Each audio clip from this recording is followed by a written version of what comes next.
Just ফ্রেন্ডের সাথে ছবি তুলি এইভাবে, বেস্ট ফ্রেন্ডের সাথে ছবি তুলি এইভাবে, Wow, nice. আর বউয়ের সাথে ছবি তুলি এইভাবে।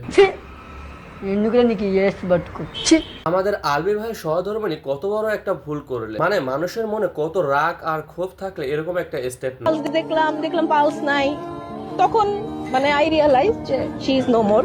অথচ আমাদের আলবি ভাই ফেসবুকে পোস্ট দিলেন, আমি বুঝতে পারছি না আমাদের সন্তান আর আমার কথা না ভেবে সে এভাবে কেন চলে গেল। আহালে উনি কিছুই বুঝে না। কিন্তু 2 দিন আগে সে পোস্ট দেয়, ভুল করলে মাফ মিলে কিন্তু মুক্তি মিলে না।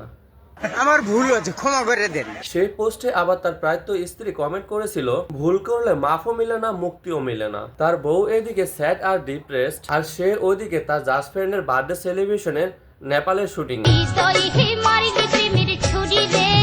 এখন জানি না আসল ঘটনা কি। যে হারে স্ক্রিনশট আর ফটো লিক হচ্ছে, পাশাপাশি পরিবারের মানুষ মিডিয়ার সামনে বয়ান দিচ্ছে, তাতে তো ঘটনা মোড় নিচ্ছে অসামাজিক কার্যকলাপে। আমার মেয়েকে তিলে তিলে ক্ষয় করেছে।